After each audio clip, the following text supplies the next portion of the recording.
Hello everybody! Welcome to finally another episode of something new in City of Mist that we are calling City of Mist Waking.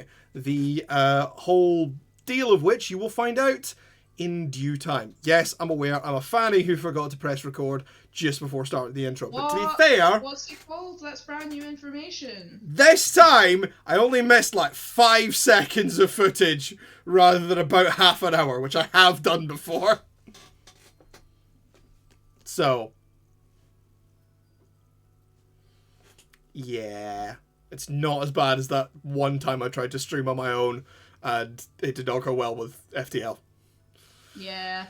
Yep. I'm realising it looks like I'm just kind of, like, patting a shadow down here as well. Oh. He does not like being on stage. No, his feeder just went off. There goes the Theo cameo. And he used my diaphragm to launch himself. As he so kindly likes to do. Fair so, enough. yeah, hi, it's just me today. It's just us. It's just us. Just the two of us. No. We can make it if we try. Just two of us. As always, I am Jay, your humble MC, who will be directing processes, and I am joined by Kelly, who is our copyright strike for today. And the only person who could show up tonight. Yep. Everybody else was either drunk or Canadian, so what are you gonna do? Yeah, Kelly will be playing, as always, her beloved character, Mal.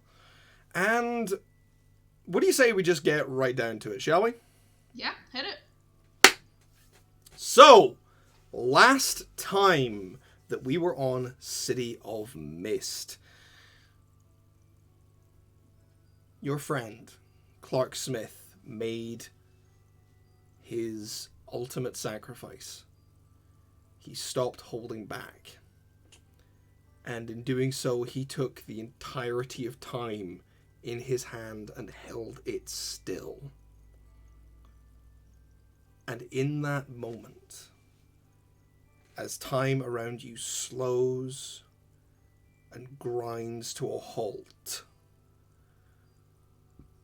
there's a little crack, a fracture. And Mal, as you hold hands with your friends, at the moment where the world stops, suddenly you find yourself hurtling through that crack between the worlds. That little tiny fissure between moments. And you find yourself remembering. I think it's safe to say that of all our City of Mist protagonists, Mal is the one who has dived deepest and the most head first, not necessarily the deepest, but certainly dived the most readily into these unfamiliar settings and this city full of new dangers and mystical threats and just shit that is bonkers buck fucking wild. I thought you were going to say she's the one who knows what she's doing the absolute least. Well, that is also true. Mal, you are the newest to the Mist out of our 4 protagonists. Just a baby. Just a little immortal baby. Just a little immortal baby. Just a little immortal baby who likes to punch. And do you know what you can do with an immortal baby? You can drop kick it and not feel any remorse. No. It'll get better. No one let this man babysit your children. Oh, come on, I hit you with a taxi 2 sessions ago. And I'm just an immortal baby. And frankly, you should be arrested for that. Just the taxi thing, not all the other horrible things that have happened. I have a technical question before we get too deep into things. Okay. Boundary's not playing ball. Do I need it for this? Probably not, but I will get it open anyway, because the sheet you're using is very different from... Yeah, that's what I figured. Yeah. But I'm going to have it open anyway, because the reason it wasn't playing ball is because I hadn't loaded it. Which is annoying, because I was working on it... I was working on it earlier and then shut it down, because I'm a stupid. Good job. Yeah. But yeah, that's up and running now. Thank you. I may get you to get you to roll some logo stuff later. I've got my dice. Yeah. So. It's not an RPG if you don't roll some dice. Exactly. At that point, it's just a war crime. At that point, it's just playing. It's only an RPG if it's from the RPG region. It's only an RPG if it's from the RP region of Azeroth. Other than that, it's just sparkling make believe. Pretty much. It's just sparkling autism, really. Sorry, the phrase "sparkling autism" entered my mind. I had to say it out loud immediately. I wish Chris was here. Yeah, he would He would have laughed at that. He would have bounced at that. Asp light. Huh? Just Akabal in the chat going asp light. Will you please tell him about my sparkling autism joke? I need validation from others. Speaking of which, let's begin. We go back in the life of Mal Ashford, who now, in this day and age, in this frozen moment, is an immortal, a warrior, a friend. Someone who has put their unending life on the line for everyone. Someone who has faced down incredible dangers and, frankly, stupid situations. Even when she didn't know that she'd survive. The Mal who we watch before the start of this story is none of those things. The Mal we meet before this is not an immortal. She has never stood up for herself or anyone else in her life. There's not even that many people that she would call a friend. She is somebody who has passed through situations and other people's lives just barely skimming across the surface. So background as to be unnoticeable. And that's where we start. Mal, you have spent all your time as a temp. You go out to you get hired out to different offices to do little bits of jobs wherever you're needed. Yep. You come and go, and nobody remembers your name. And so you find yourself walking through the doors of Ouroboros Technologies, which is in the central business district of Mildred. You have been here that we called the city Mildred, I'm sorry. Yeah, you did that, and now we all have to live with it. That's your fucking problem. You walk through the doors as you have done every weekday for the last 2 weeks. You have been here. You go in. The security guard, as has happened 3 or 4 times, stops you and says, "Sorry, love. Guests need to sign in." I just hold up my little badge from the temp agency, and I'm like, nope, I'm here to work. He adjusts his glasses like, oh, right, sorry. Don't you go then? No worries. Do you know the way? Yep. All right. Goes back to his paper. You have had this exact interaction with this same Every man single time, yeah. about 4 times in the last 2 weeks. At this point, why even bother to correct him? You go into the lift, are immediately crowded by 10 other people, pushed right to the back.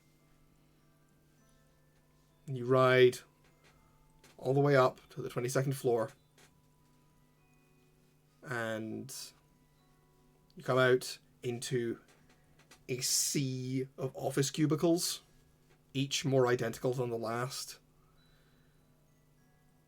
You make your way through the grid and find your desk. You find what was your desk. Great. Because as you get there, you find a young woman balancing a cardboard box on one hip, taking office supplies and little knickknacks and placing them on the desk. Oh, hi. Hi. Hi, sorry, I'm new here. I'm Julia. Mal, nice to meet you, Julia. I shake her hand. This your new desk, huh? Yes, I just got it signed it this morning. Cool. No worries. Mal just like takes her keychain, and there's one of those really little keys for like the top drawer. She unlocks the top drawer, takes out, like a notebook and a couple of pens that she's brought with her, takes the key off her keychain and hands it to her and goes, "Here you go." How did you have a key for this desk? Don't worry about it. Yours now. Oh, well, thank you. No worries. Do you know, is Matt in his office? Big man, terrible tie. Yeah. Yes, he should be in there. No worries. Nice meeting you, Julia. Are you looking for a job? No, I'm with the temp agency. Oh, okay. Well, have a nice day, Mel. You too. And she heads for Matt's office. Matt, open. Do you knock? Yeah. Yeah, man. Hi, Matt. Can I help you? Mal from the temp agency. Huh?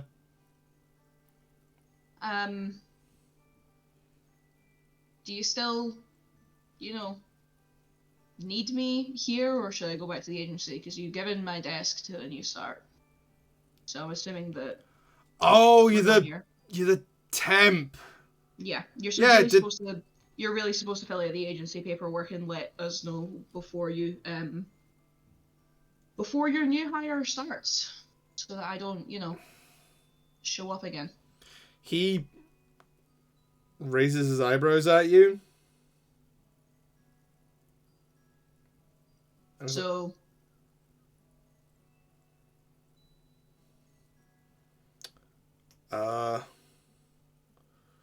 Then I guess you can just go home then. Cool. No. See you around, medic.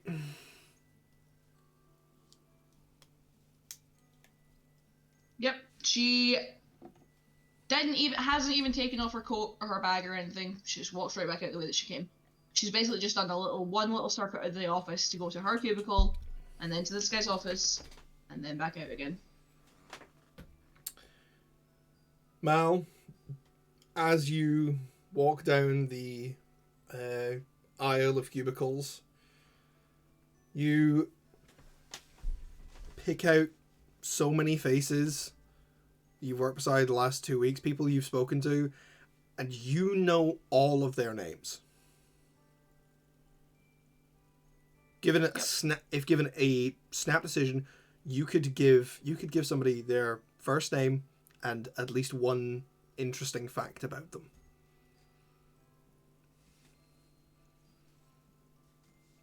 Not a single one knows who you are. Yeah, she doesn't even bother to say goodbye to anybody. Because she knows that they'll reintroduce themselves. And then there's not a lot of point. As the lift doors close behind you, a single figure turns and watches you go. But of course, Mal does not see this. No, she types off a quick email to her line manager from the temp agency to let her know that, another office is basically late on the paperwork, so I'll head home until she's got another assignment for me.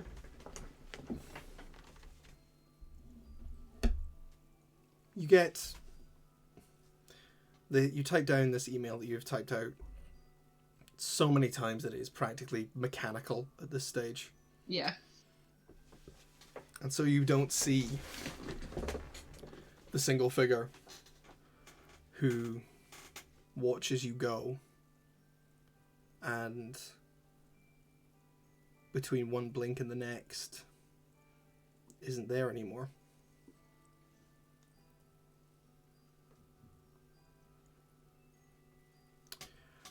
Where would Mal go after, now that she's got a day free? What would she do?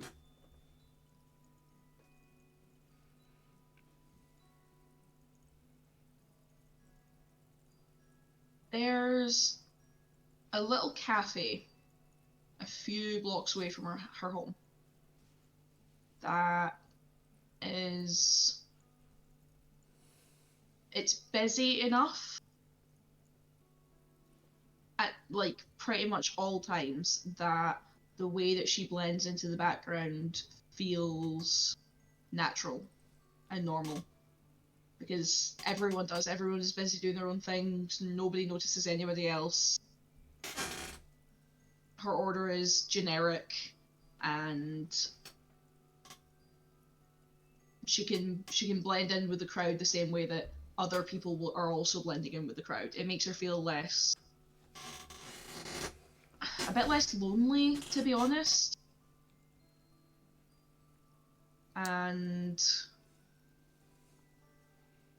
there's a particular chair that she likes that's, she's usually got about a 50-50 shot of it being free, especially now that the sort of morning rush is over from people going to work.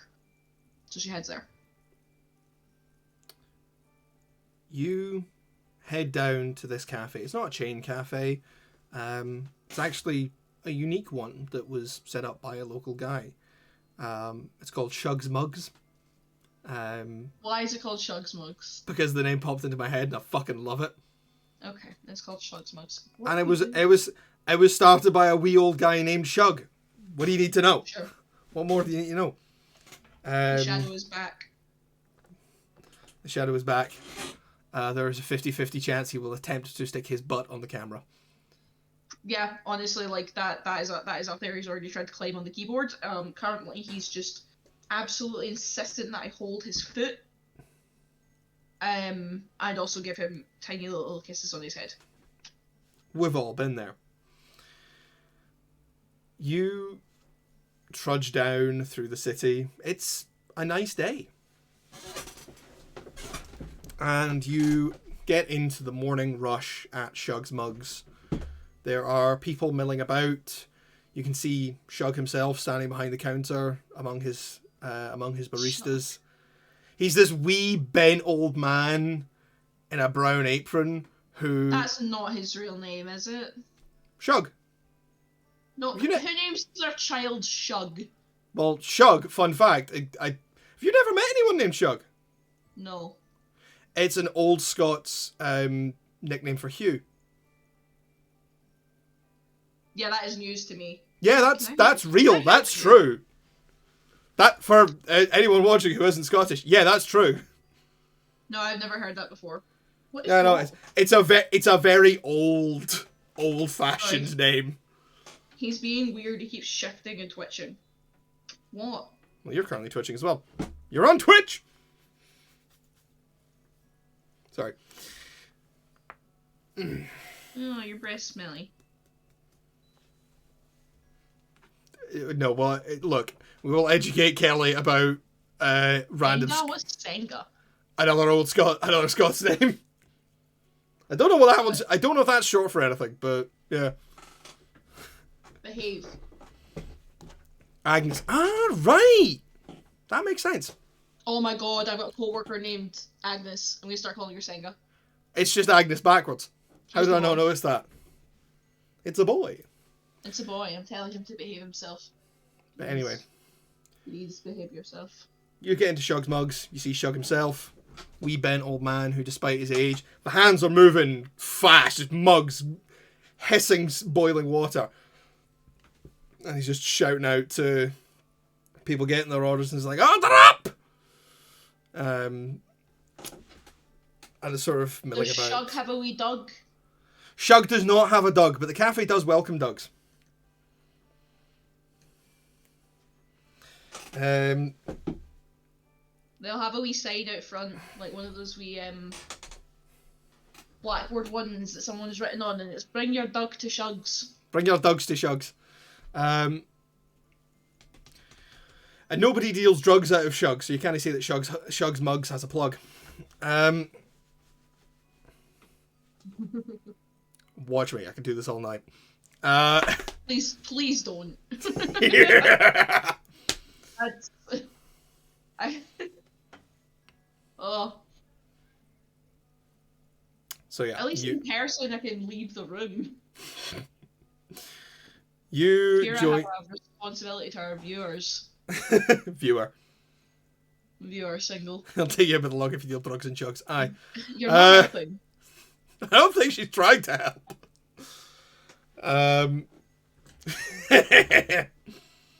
Hi girly. So you join the queue, and after having to sort of shuffle about a few times to remind people not to walk straight past you and ahead of you. Yep. I'm here and I'm standing in the queue. You eventually get to the front. You make your order to the same barista who has served you dozens of times before, who you have stopped and talked with quite a few times, looks at you. Yeah. No recognition. Smiling, friendly, but... Yeah. But this is why she comes here. This is why she comes here, because... You know, he probably takes 500-600 coffee orders in a shift. Why would he remember me? You know? It's always busy, there's always a rush. Why, like, you know, it feels normal here not to be, not to be noticed. Not to be noticed, not to be recognised, to just be another face in the crowd. Because everyone is another face in the crowd. You give your order, and you go and claim your seat. And you're sitting there. Probably, I imagine Mal's probably writing in her diary. Yeah, probably. As we've established, Mal is a dedicated journaler. Mm-hmm. I'm only saying that because diarytician sounds weird. Diarytician, I love that. I hate it. Well, I was about to say journaler doesn't sound like a real word. Journalist does, but that means something That's something different. else. That means something different. Chronicler. Diarytician. Chronicler. I don't know. She's just lonely. She is. She's just... Sometimes she feels like she's, like, not even really there, you know? Like she's a ghost or something. a little bit of time passes, and a man comes over, and in a friendly voice he says, "There you go." Puts the coffee down on your table, and turns and heads back to the counter. Thank you.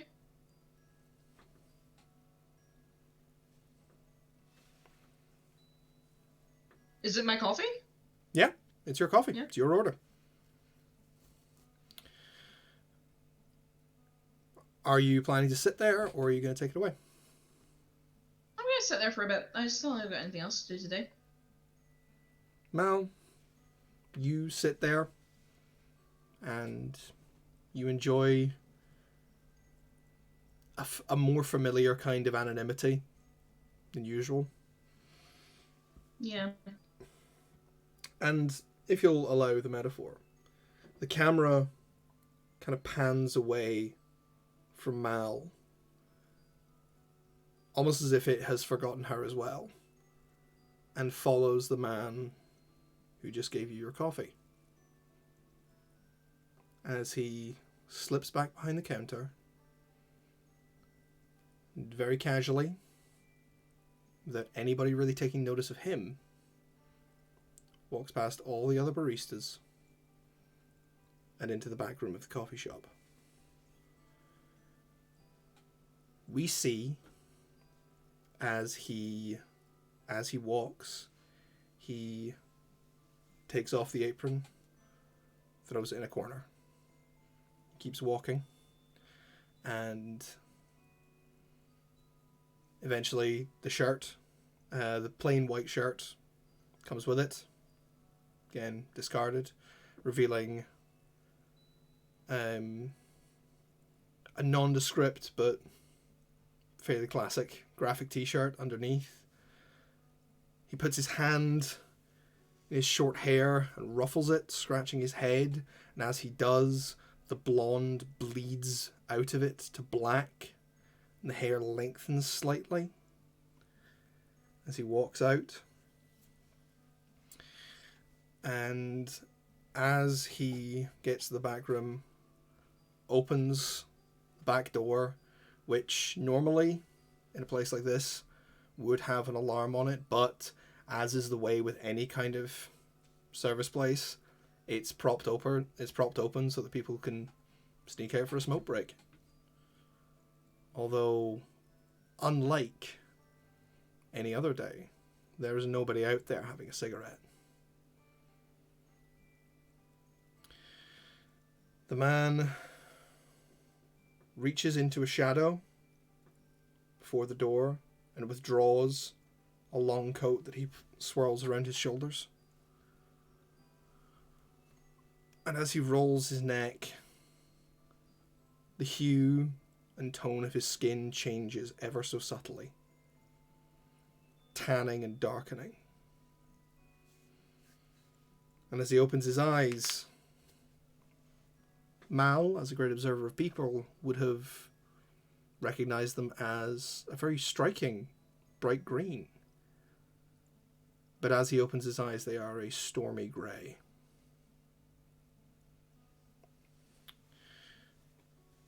He goes out the back door. We follow him through the alley. Reaches into his pocket, pulls out a phone, opens it, makes a call.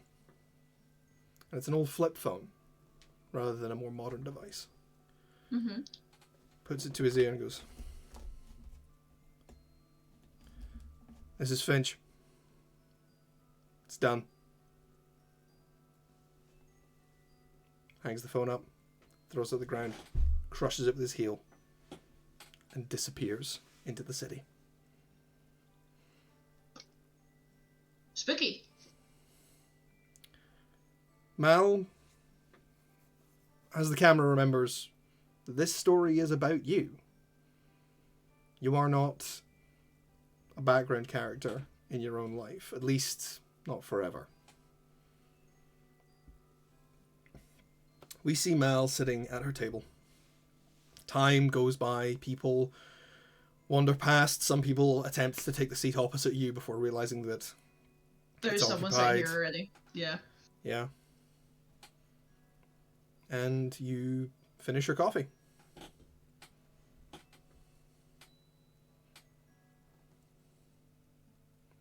Yep. Once it hits about noon and it looks like the place is going to get busy for the lunch rush, I check my emails, see if my line manager's got anything Nothing yet. new for me. I'm going to head home then. You get up and you head out into the sunshine. You're still roughly into the central business district. It's one of these places that does gangbusters on people's routes home. Mm-hmm. And you feel that it's like, this is just going to be another day that I'll while away doing laundry or whatever comes to mind. Yeah. And then you take another step. And you realize something doesn't feel quite right. You take another step and your leg buckles beneath you. You collapse to your hands and knees and realize that there is a burning pain blossoming in your chest. And when I say burning, I don't mean the sort of the acidic burn of heartburn or the overwarmth of drinking a too hot coffee. I mean it feels like your lungs are on fire.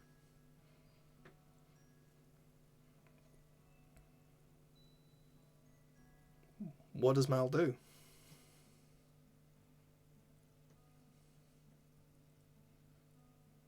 I mean, is there anybody around? Does anybody see this happen? Like, I know Yeah, she's there's- normally a wallflower, but fuck, man, so I'm gonna collapse. You are in the right in the streets. middle. You are in the middle of the street. I mean, do you scream? Can she get a breath in to scream? She just reaches out and grabs the trouser leg of the next person that walks past. Sorry, I haven't got any change.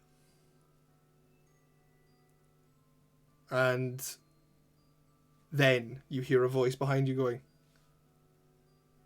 "Holy shit, are you alright?" She, like, tries to get herself up just on her knees, and she, like, grabs at her throat. Oh, fuck! Oh, mate! Fucking call an ambulance! This woman's choking! And That's probably when she passes out. guy grabs you around from behind and starts attempting the Heimlich maneuver. And as darkness is already creeping at the edges of your vision, and as you feel the jolt, your eyes roll back in your head and you pass out. Mal, Fucking ouch. Mal, you feel yourself falling. But not in the sort of panicked, high-speed rush of air. I have just fallen off something incredibly high, and I can feel the ground accelerating towards me. No, more in... I am sinking into a large body of inky black water. You feel yourself sinking further and further down. A little piece of your mind just goes, is that it?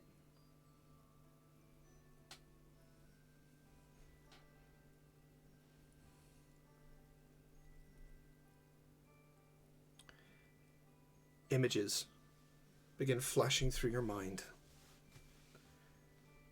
Places you've never been. Things you've never seen. You see yourself walking the streets of the city, as you have so many times before. But things are different.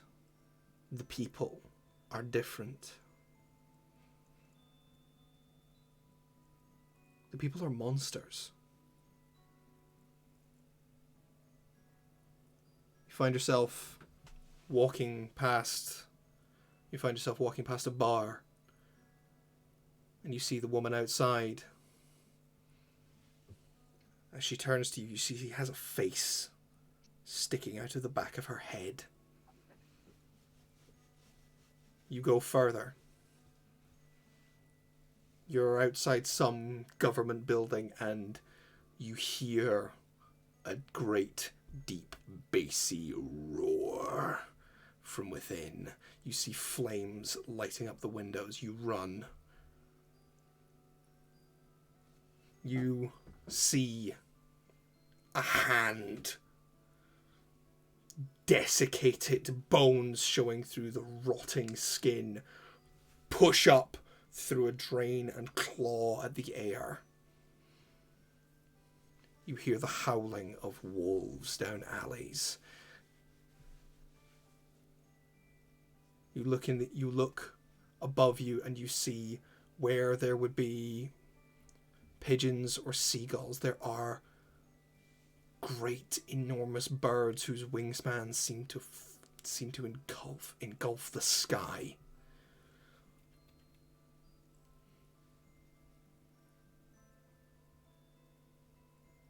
You feel darkness and fear. Everything around you crumbling. Madness. You feel yourself standing in a crowd. You hear laughter. You hear joy. And you hear none of it directed at you. You are a single figure alone in the crowd. And nobody knows you are there.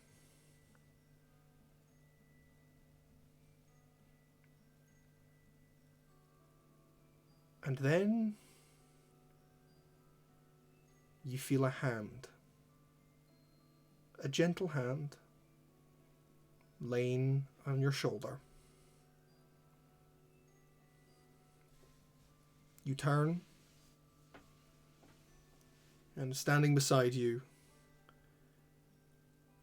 is a tall figure, standing roughly 8 feet tall. Shit. Yeah, big guy. Their face is hidden in shadow. They're wearing a long black coat.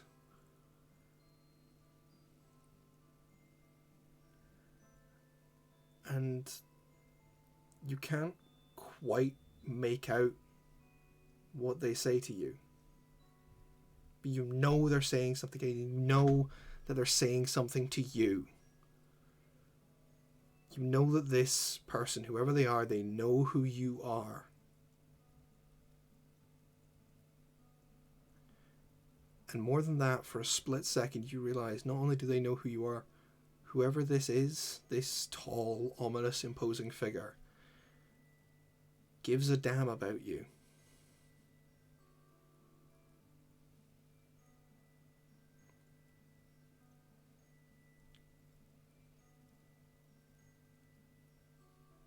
The hand goes from your shoulder to your head, ruffles your hair a little, and then it says something again. But again, you don't hear it. I'm sorry? She takes a step closer to try and hear it better. As you take a step closer to this figure, the shadows of its coat lengthen and wrap around you until you see nothing but darkness.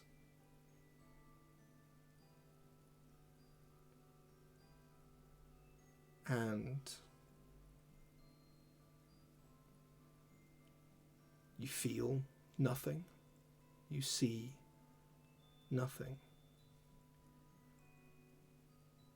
But that's not right. No, you don't see nothing. The darkness has changed. It's no longer a great black oblivion. Instead, it is the reddish orange darkness that comes from having your eyes shut against a bright light.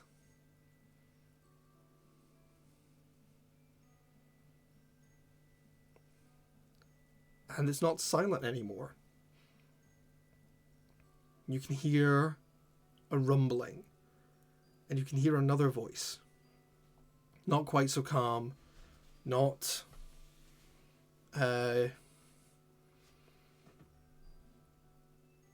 not comforting. A little frantic. And you hear a second voice joining it, and then you feel a jolt as something bumps. And suddenly you can feel everything. You can feel your clothes against your skin. You can feel the hard surface beneath you. You can feel the rumbling of the wheels of the ambulance you're in. Come on, come on! And this is not looking good. Barry, fucking batter the fucking ceiling into her! What do you do? Well, first thing we do is open my eyes, probably. Holy fuck, she's awake! And, like, probably gasp for breath as well. Like, I don't know how long she's been... You realise there's an oxygen mask over your face.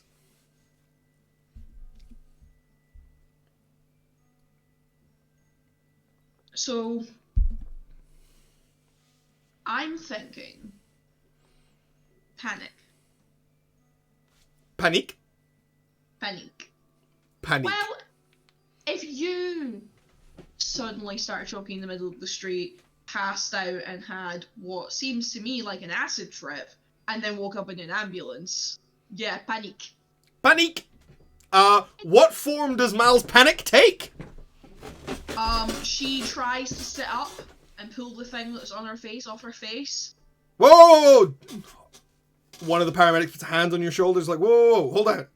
And as he puts his hand on your shoulder, you finally look at his face.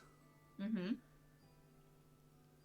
The back of the ambulance is lit by a single strip light along the ceiling, but you realize it's not the only source of light in here. You look up at this guy, and you can see a band of golden light in a circle behind his head. Her eyes just go wide, and she freezes. Hey. It's okay. It's okay. Where am I? What happened? We're going to the hospital. You collapsed in the street. Somebody called the ambulance. It's me and Barry. Reaches a hand up and pokes the light. Right, it's Vandalizer okay. on the back of his head. It's okay. It's okay. You're safe now. How? Is it solid? Or... Are you saying this? No, I'm asking you, like... The light... He kind of moves his head back, just reflexively, as you reach past his face. Yeah. You have a halo. Okay. It looks like you're having a bit of a... I turn to look at the other guy. Does he have a halo? Nope. Normal dude. And she looks back again.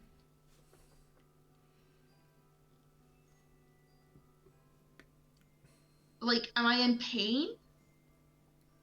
Actually, no. You just feel a bit groggy. Hey, don't try to talk. We think you had a serious respiratory issue. Okay? I need you to lie down and breathe deeply, okay? Yeah. Okay. Can I just... And she just reaches for the halo, I guess. She like reaches above his head and kind of. It's okay. My name's Nish. I'm here to look after you, okay? Okay. My name's Mel. Nice to meet you, Mel. I'm gonna get you to the hospital. It's all gonna be okay. Okay. And like at this point, she's like, okay. So she remembers collapsing. She remembers a bunch of weird visions, and now she's in an ambulance, and she's kind of thinking to herself, okay, that makes sense.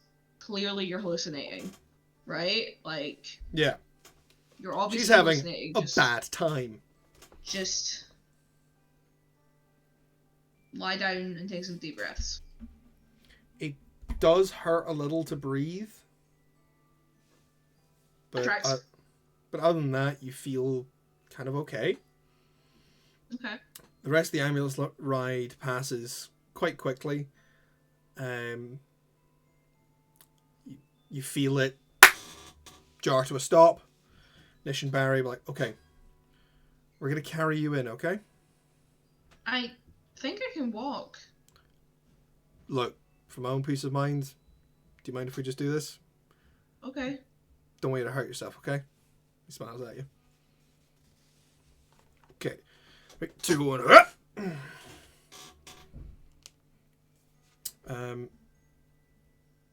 Nish and Barry lift you up on the stretcher, carry you in. There's a nurse there who immediately takes your hand. They and Nish help you into a wheelchair. It's like, okay, come on, we're gonna go take a look at you. As Barry rattles off symptoms, and you hear a couple of words that stick in your memory. I'm sorry if this is gonna be nasty, but the words vomiting, respiratory failure, Ooh. and then the last word, which you see this guy, he's talking like so many people, he has forgotten you're there. Yep. Despite the fact he is talking actively about you. And he says the word poison.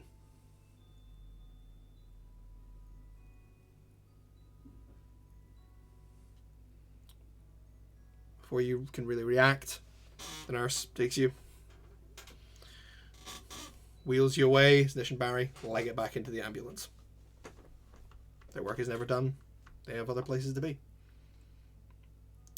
And you watch as the halo behind Nish's head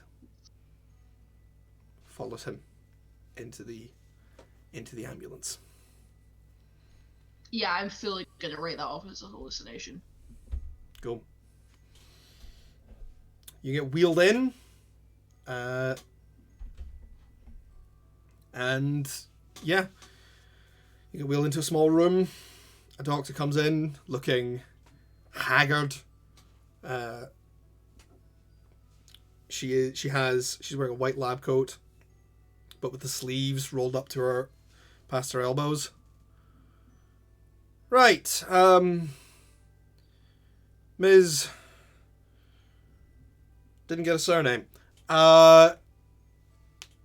It's Ashford. Ashford, right. Yes, the nurse briefed me on what happened. Apparently you collapsed and went into violent vomiting and respiratory distress.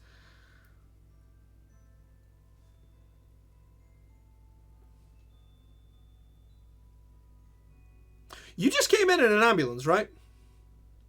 Uh-huh.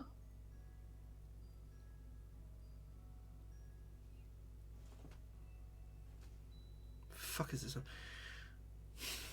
Puts the chart down. Walks over to you. Kind of just grabs your face. Holds an eye open. Click. Okay. How are you feeling?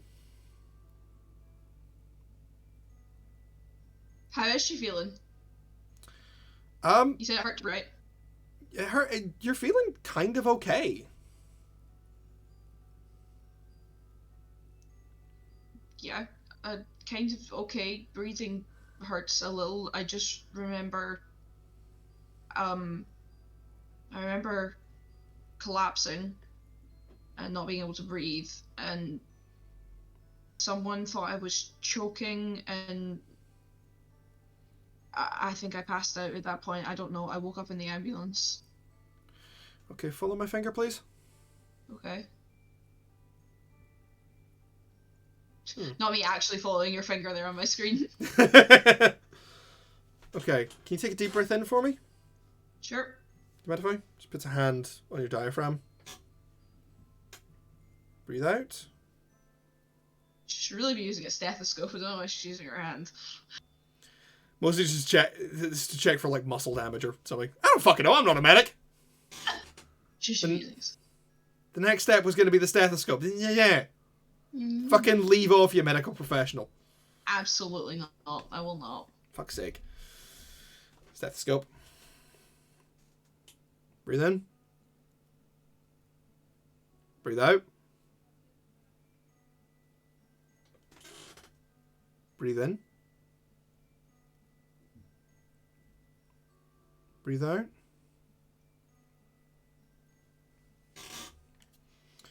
Okay, I'm getting there's a little bit of like a crackling in there, but that's usually a sign of nothing more serious than a chest infection. So you might want to keep yourself easy for a few. I'm sorry, this is a very strange case. Checks his watch. Look, I've got a long day ahead of me. Are you after drugs? Excuse me? Collapse in the street, having a problem, brought in by ambulance. Are you after pain medication? No. I told you I woke up in the ambulance. I didn't. It's fine. It's okay. What? You'd be amazed the chancels we get in here. Right. What I'm going to do is... I'm sorry. I heard the paramedics say something about poison. Yes. That's also what it says on my chart. They suspect, because apparently somebody at the scene said you had walked out of the coffee shop and so one theory is that someone might have slipped something in your drink.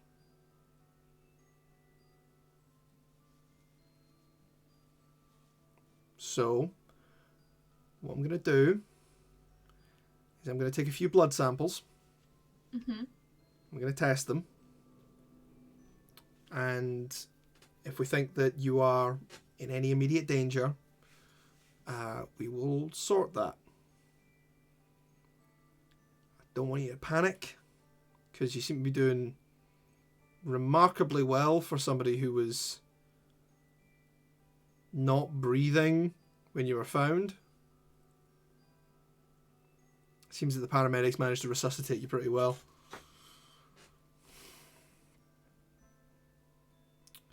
So, I'm going to take some bloods, look after this. At the moment, all I can really suggest is that you go home, get some rest, and stay indoors. Okay? We're not saying that somebody... Okay, well, that's usually a... Okay. It could be something else. Okay, I'm not saying definitively that someone has done something to you. It's just paramedics like to come up with their own theories. Okay?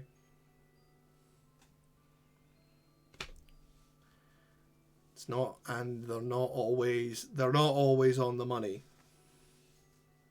But I'm going to take some blood samples just in case. All right. Okay. Okay. Have you got anyone you can call to take you home? No.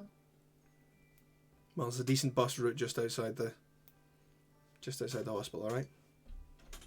All right. It'll take you most places. Yeah. Okay. If someone had like drugged me or something, would that cause like hallucinations or something? Because that would entirely depend on what they drugged you with. Again, I won't know if there is anything until I get the blood tests. Okay. I just think I'm seeing things. You've had a pretty traumatic experience from what the paramedics said, so I think it's pretty reasonable to be, having a bit of a looser grip on reality than usual, Okay. Trust me, if you go home, get some sleep, you'll be alright. Okay. Okay? We'll phone you as soon as we get the results of the blood test. Okay? Okay. Because if it is something chemical, that's probably the best news, because if you've somehow managed to get it out your system, then it's dealt with. But we need to know in case it's anything more serious. Okay. Right. Okay. Nurse! Jay, I'm sorry, it was so hard for me to stay in character for that. I'm very proud of you, well done. I'm sorry, that was so difficult. The moment you said, "Are you here for drugs?" I wanted to scream at you. Okay, look! I'm not a fucking trained medical professional. Leave me alone! No. That's not what I'm talking about. I wanted to scream at the doctor that you were roleplaying. Oh, yeah, no, fair. you just managed to basically perfectly roleplay exactly how dismissive some doctors are. And it made me want to scream at you. And I had to remind myself that I'm being Mal here and not acting. Yeah. So, nurse comes in, they take a couple of blood samples, give you a biscuit and send you on your way. Give me a biscuit! Look, you take blood, someone get... You only get a biscuit if you donate blood. You only get a biscuit if you donate. So I'm well aware. Fucking blood's taken and never have ever been offered a biscuit. Well, you know what? It's a nice doctor. Fuck off.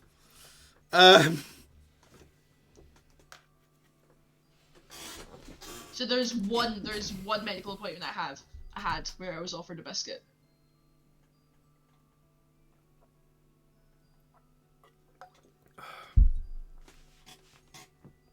I think. Anyway. They send you on your way. Mm-hmm, mm-hmm. Okay? It's been a long time since I've had a blood sample taken. No, fair enough. I'm just remembering it, actually, it's when I got my coil. That is the one time I was given a biscuit and a glass of water before I left. Yeah, that makes sense. Yeah, they were nice. I probably lost more blood doing that than I did getting blood, like actual blood drawings. And that is all we will talk. That's all we'll say. Recorded on the internet for all the posterity. Major operations hurt, kids. Make sure that your doctor is putting you on the good shit for anesthesia.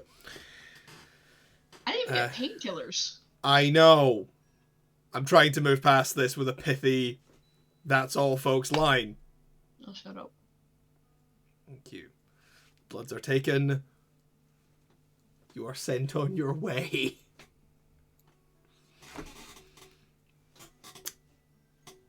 You don't... Iron brew? Good way to replace blood sugar. I suppose. That... With the coaster stuck to it. Jesus. It's a really shite coaster. I picked it up. It's a really shite coaster that I picked up for free at a business event because they were giving them out. Incredible. It keeps the rings off my desk. There's already super glue stains on it, so I don't know why I bother. My little pom pom came off Aw. my water bottle. I'm very sad about it. Much Sag. Much Sag. He's Sagittarius, in fact. Anyway. You head outside. And... Guess I gotta go find a bus stop. Oh, there's a bus stop pretty obviously. Like, almost directly outside. But as you do, you notice some other kind of strange-looking people. Some of them are sitting in A&E.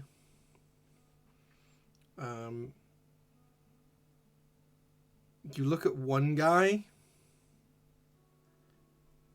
and you look at one guy who's holding his side, and the doctor is saying, he's like, he's like, you've slipped and cut yourself, Mr. McEwen, again. And you see as he moves his hand that what is very clearly a very large stab wound.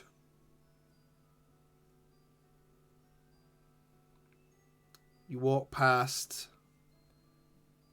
another person who is just walking down the same corridor as you, going the opposite way. And you can see little flickers of twinkly light outlining them at times. Little flickers. Uh-huh. As if they are backed by the night sky. Cool. So I'm going insane. A little bit. Great. I love that for me. You head inside. And as you are waiting for the bus, you look over and you see just for a second, in the shadow of the building, you see a fox staring at you in the middle of the day. She kind of like stares back at it for a second.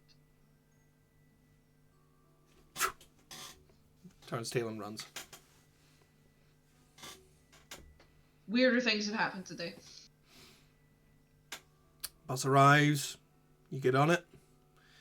Is Mal gonna head home, or is she gonna go somewhere else? I'm going the fuck home. Are you kidding?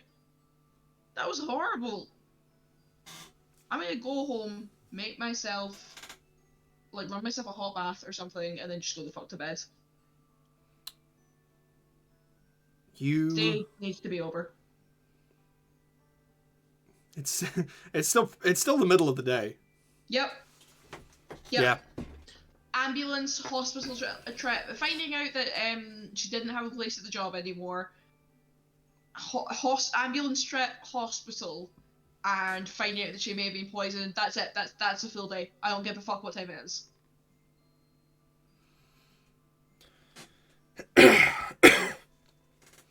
You make your way home.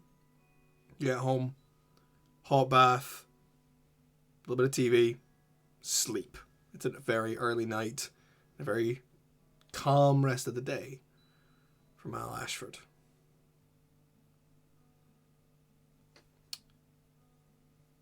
It's when you get up in the morning and you head outside that things start changing. You check your phone. There's no new message from the temp agency. Essentially means for the day you are free and unemployed. Okay. Well, she takes a couple of steps towards the cafe before realizing, no. But she's already started walking this way, so she decides to pop into a bakery somewhere in that direction. You enter the bakery, and it's pretty empty. It's very early, like right opening time because you went to bed super early. Yeah. And you step in. You look at the woman standing behind the counter with her arms, thick arms, pressing a rolling pin on something. And you see her stand up, not notice you in the doorway, snap her fingers over the bread, and you watch this flat lump of dough immediately just rise and brown in front of you. Mal turns on her heel and walks out before the door got a chance to close behind her in the first place. She's like, nope. Nope.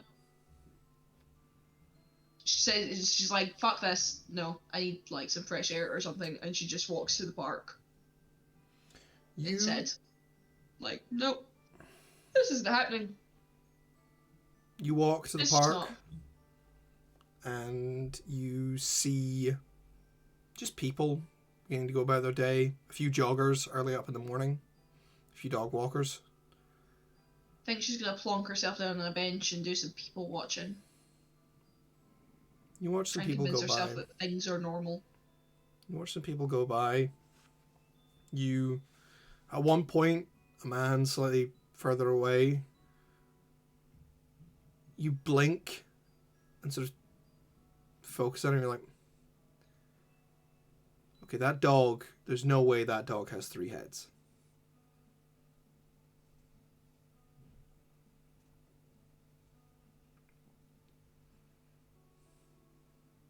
She sort of like stares at it.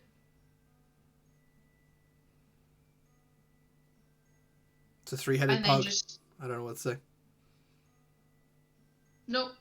And she looks at something else. And then sneaks a look back at it. Still there. He's gone too far away for you to really make out properly. Nope.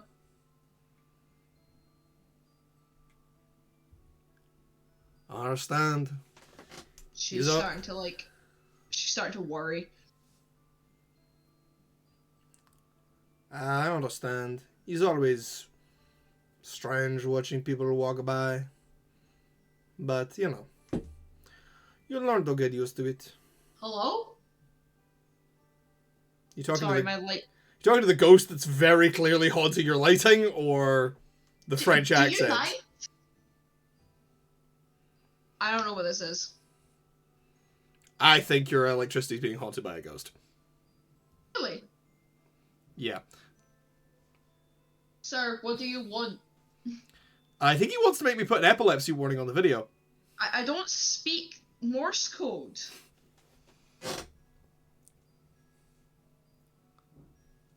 You just turned it off, haven't you? Yeah, it kind of works. Nope, leave it off. Alright. No lights for Kelly. You live in the dark now. I live in the dark now. But you know what this means? You can turn on your PCs. Hey! I am the light. You're a real streamer now.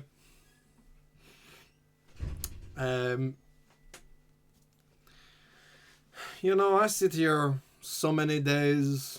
I watch the people go by. He's always nice.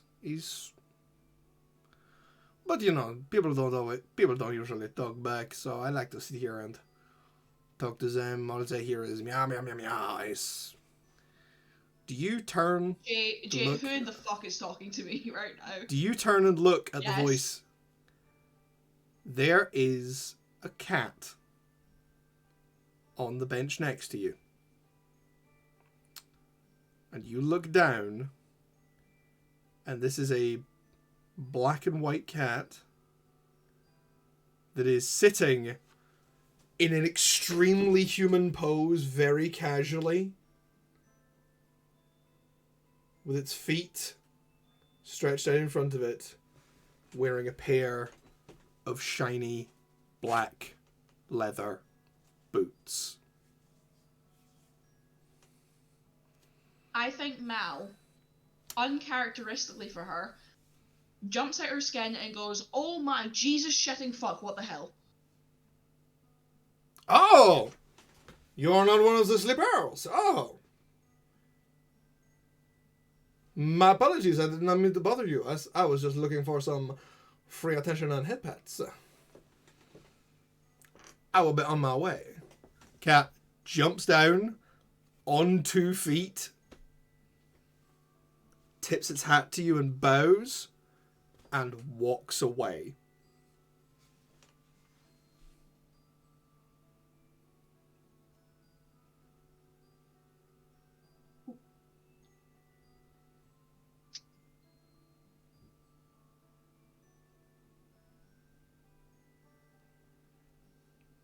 Mal takes 3 deep breaths. And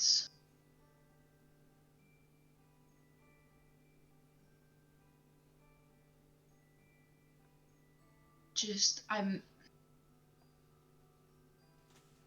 like, okay. I am hallucinating. Whatever happened to me yesterday, I am hallucinating. And it's only going to freak me out worse the more I engage with it. So I am going home. That's it. I'm going home. I am going home until I hear from the agency or the hospital, whichever comes first. You start heading home.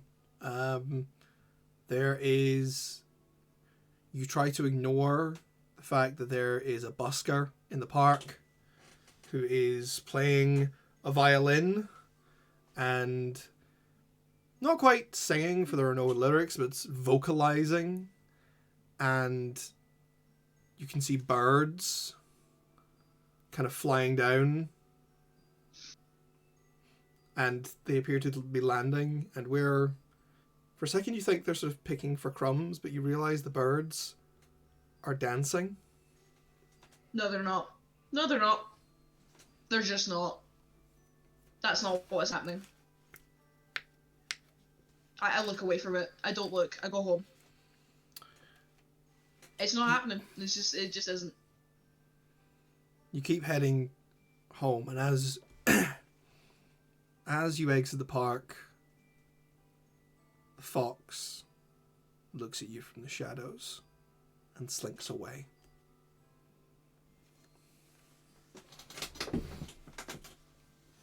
You head for home. And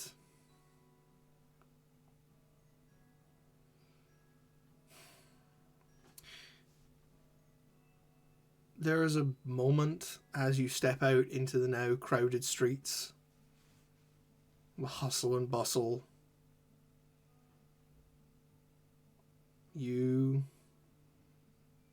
People bump into you, but people bump into you all the time.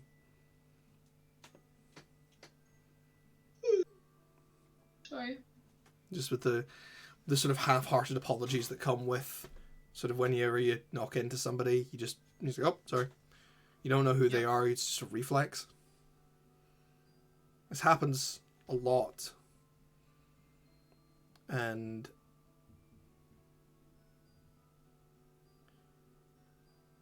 as you're going past, you feel somebody trip and fall against you. Like, basically completely deck it into you. Oh shit. Do I catch them, or, like, do they knock me over? They knock you over, fully. Great. Oh, That's just what I need. Another head injury. Oh, I'm so sorry. A guy gets up. As he gets up, you realise that he's bleeding from the lip. I'm so sorry. Helps you back to your feet. Shit, your lip. Oh, it's nothing. And he walks away.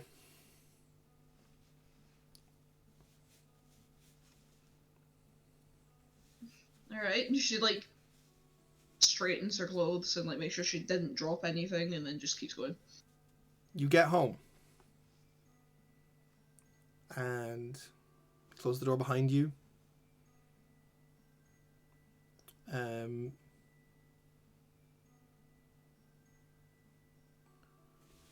You sit down in a chair, lean back, and for the first time you notice a tiny blood stain on your thigh. Like, that must have been from that guy's face earlier. Yeah. Just wipe it away. And you haven't been up for long. You really haven't. You feel your eyes drooping. And you're just like, this has been too much. I am falling. I'm just gonna take a nap. Yeah. As you feel your body get heavier and heavier. As you sink down into what you believe to be sleep. Did I just get drugged again? Out in the city, a man with a bleeding lip steps into an alley, wipes his face, and is like, next time one of your plans involves me walking into somebody, make sure I don't have to bite through my own fucking face first. He produces a small hypodermic needle from inside his sleeve with an empty chamber. Stop drugging me.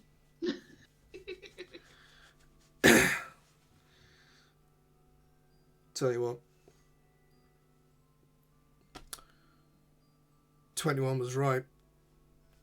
If it's her... if it is her, she gets up again from that. She's definitely who we're looking for. The other man that he's speaking to, who you haven't met yet, but you would know sometimes by the name of Adrian, or Number One. Fuck off. Well, it was subtle. Do you ever wonder how he knows?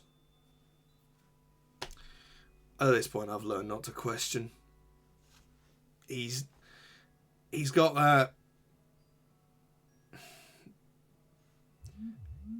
sort of obfuscating nature that comes with being really bloody knowledgeable, because, you know, yeah, people who know everything tend not to say anything. Bastard. That's her boss you're talking about. I know. I just wish he'd come out here and do some of the legwork. Yeah, that's fair. Right then. Should we head back? Yeah, come on then. Hand on his shoulder. Two men disappear.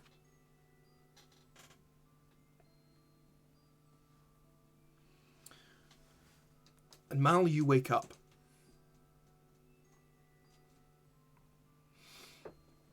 You feel a bit groggy, but you kind of just put that down to basically having just taken a very overlong nap. I've slept basically the majority of 2 days, that makes sense. Yeah. But also, you know, trauma. Trauma?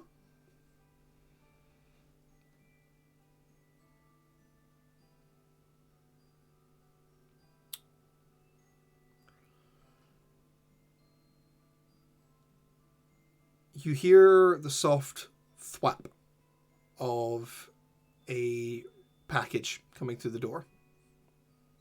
Thwap. That's roughly the sound that a letter makes when it comes through the door. Just okay? yeah, I'd say thwap is a good onomatopoeia. Thank you. You're welcome.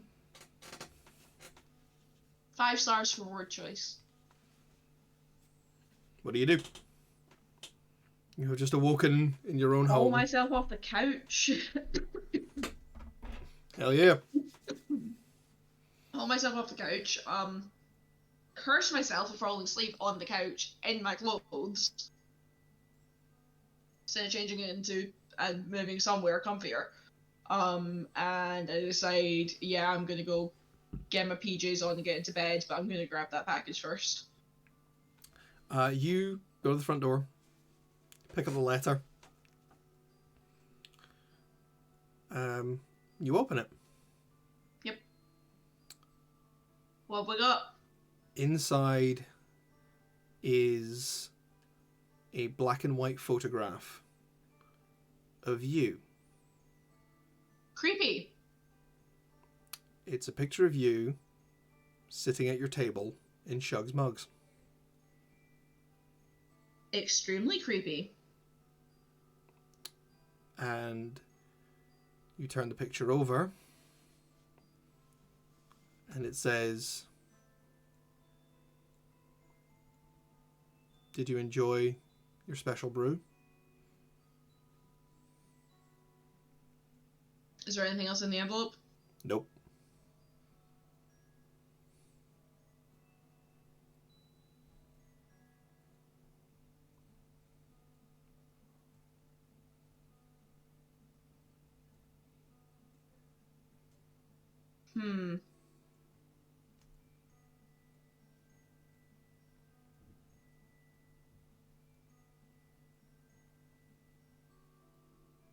Trying to decide here what Mal would do versus what my own instincts are.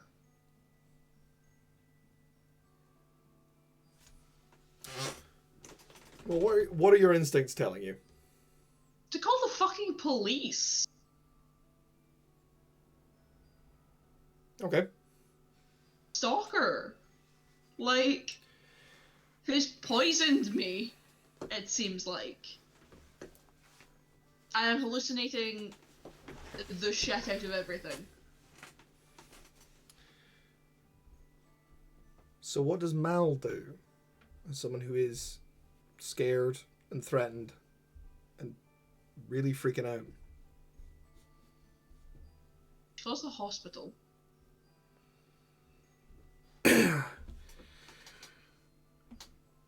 Mildred General Outpatient Services, how can I help you? Hi, I was supposed to hear back about a couple of blood tests. I was hoping to have a chat with the doctor about them if the results are back. Certainly. Can I have your name, please? Mal Ashford. Mal Ashford.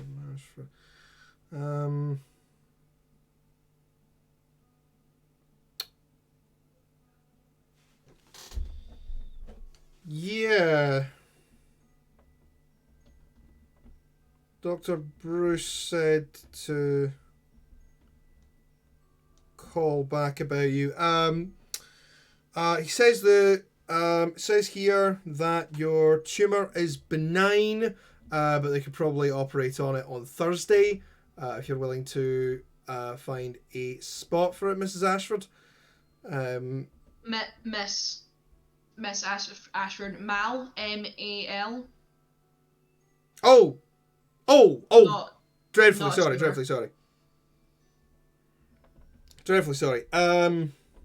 my date of birth is, and she rattles off her date of birth. Okay.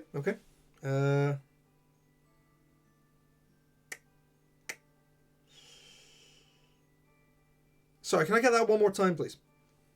Yep, Mal Ashford, M for mother, A for alpha, L for Lima. Date of birth. Blah blah blah.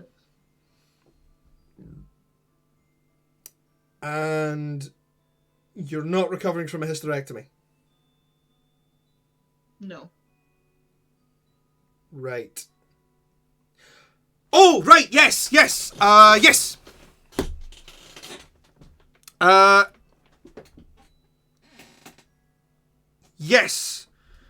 Yes, Dr. Sanchez said to call you back. Although it just said, I'll put you through to him now. One moment, please. The hold music begins.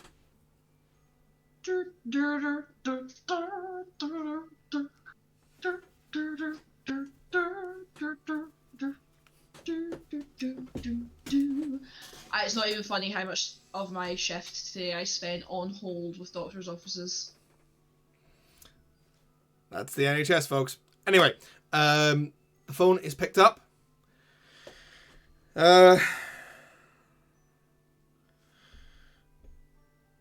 Jesus Sanchez, you're Miss Ashford. Yeah. This is about the blood tests? Yeah, you said I should wait until you called, but, and I know you said that some hallucinations might be kind of normal, but things are getting worse. Well, I have got kind of good news and bad news on that front. I was actually going to call you this afternoon. I pulled a string or two and got the talk screen through early. Good news. There's nothing serious wrong with you. And the bad news? You haven't got any diseases. You haven't got any infections. Your blood is clear of any viruses, bacteria. What's the bad news? The bad news is we found traces of heavy metals in your bloodstream. Okay. And some of these metals in these concentrations are quite toxic. In fact, in the levels here, you are lucky to be alive.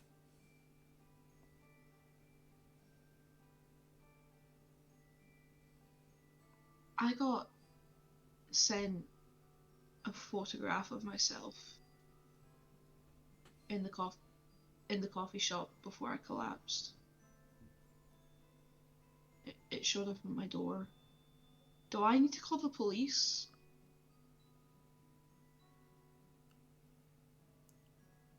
How would this stuff have gotten into my blood? Was I actually poisoned? You wouldn't happen to work in a metal refinery, would you? No. Then you don't work on anything with testing with computer parts? I'm a temp. I mostly just work in offices. Then I think you need to call the police. This is the only way I can think of that these would have gotten into your system would be someone intentionally putting them there.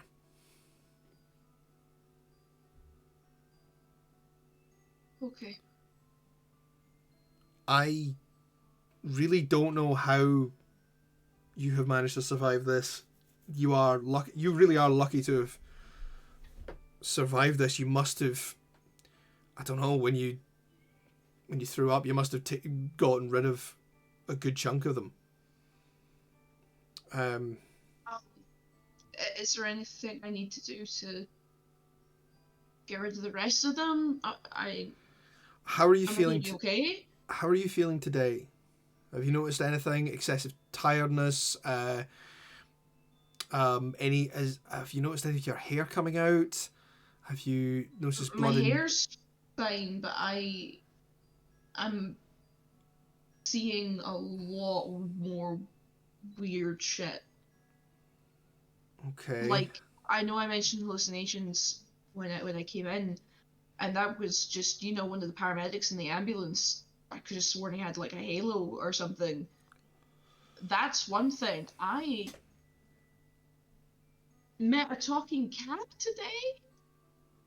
I think that can't be normal. No, that's one of those things that only really happens if you're a Disney protagonist. Yeah. And normally, you know, when you're a Disney protagonist, you tend not to get poisoned so much. Well, anyway, I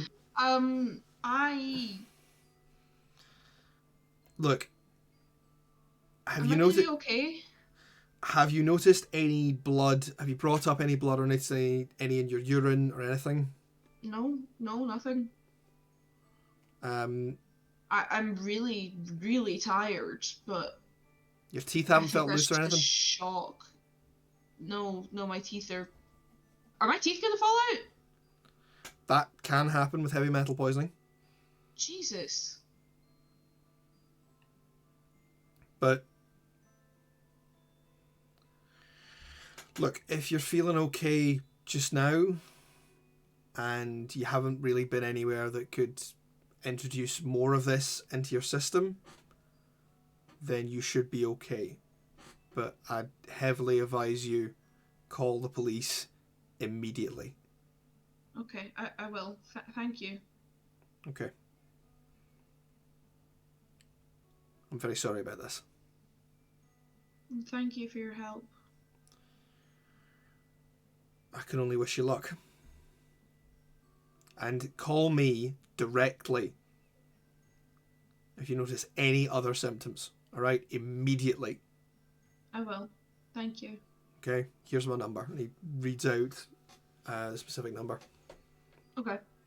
I like write that down. Okay. Okay. I'm gonna go call the police. Okay. Good luck. Thank you. I'm gonna hang up on her. Okay. And I guess I call the fucking police. Yeah, you call the cops. You get through. Not like 999 or anything. No, because this isn't an emergency. Is this? No, this is Europe. This is Britain. Are we in Britain? Because we're in Britain. Very American city sometimes. I pick up a lot of tropes from places. That's fair. That's fair. But also, you're the only person who's been shot. So. In the course of the campaign. You make a good point. As soon as guns are involved, I just assume that we're in the States. There has been one gun. There's been one gun, and it was pointed directly at my face. Yep. Okay, cool. Yeah, I called the fucking police. And half the NPCs are Scottish. To be fair, half the NPCs in any game you run are Scottish. Only because, you know, you've only got so many accents. And if you do two guys with the same accent, they're going to sound exactly the fucking same. That's why I made two of them twins. Exactly. You make the call. You eventually get through. It's like, hello. This is Sergeant McCall. What would you like to... I was advised by the hospital to call and make a report. There's a chance I may have been poisoned intentionally. Have you suffered an assault by another member of the public and or been sexually assaulted by another person? Does being poisoned count as assault? Do you was anything stolen from you at the time? No. Did you refer to the emergency services at the time? Someone called an ambulance for me after I collapsed.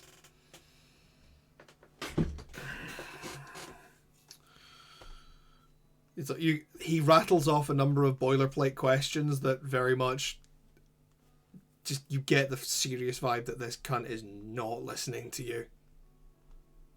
That tracks. Well, thank you for reporting this. If you have any further information or any news, please call the civilian hotline. You didn't even take my name. Thank you. Click.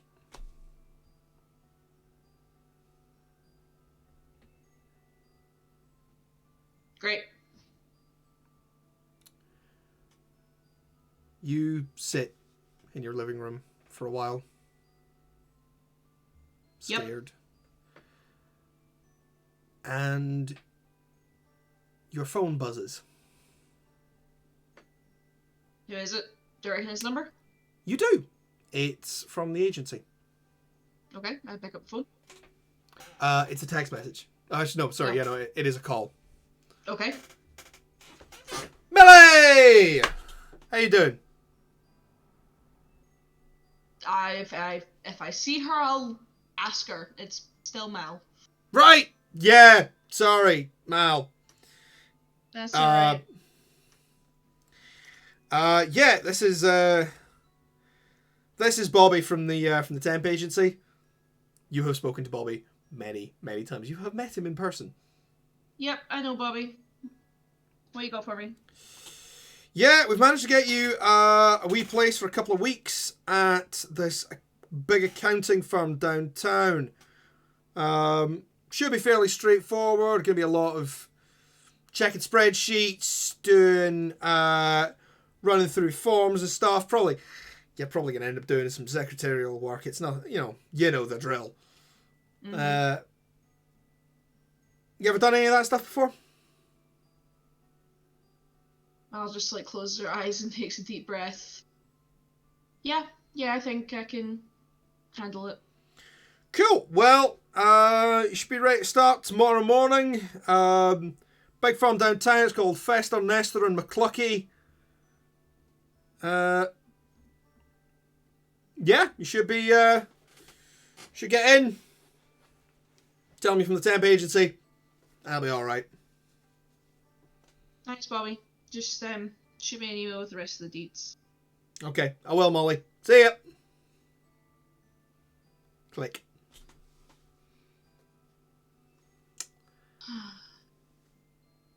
And Mal just sits for a minute and looks at her options.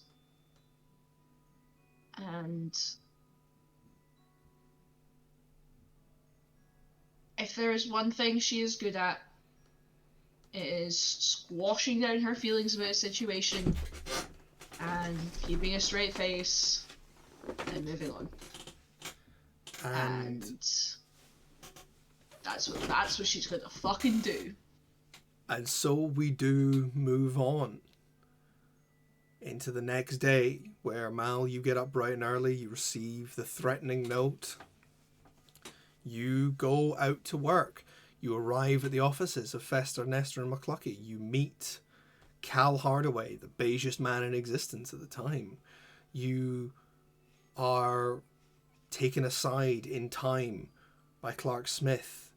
You are slashed forward 5 hours from an encounter. You move from the beginning to the end of the workday in a heartbeat. You find yourself in a house with Clark and Cal. You see the body of John Henderson. You are arrested. You are suddenly far away. You're in the Hearthside. You're traveling further. You're in downtown. You're watching the Dock Rats face down against Caligari's mob. You see Detective Sergeant McLean die. You are moving through the streets. You see the Midnight Ripper chasing you. You are captured. You are killed. These events that we have seen so far throughout our campaign flash again and again and again. Your fight in that rat's nest of flats. You see Effie. You see Effie bringing the Dawn to his knees. You watch Cal become more animated, more exaggerated. You watch Clark draw into himself. You see the smiling face of Morag behind the bar. You see her hands pinned to the bar. You remember the fight. You remember the crash in the taxi. Again, these moments across your timeline snap and snap and snap and snap and snap.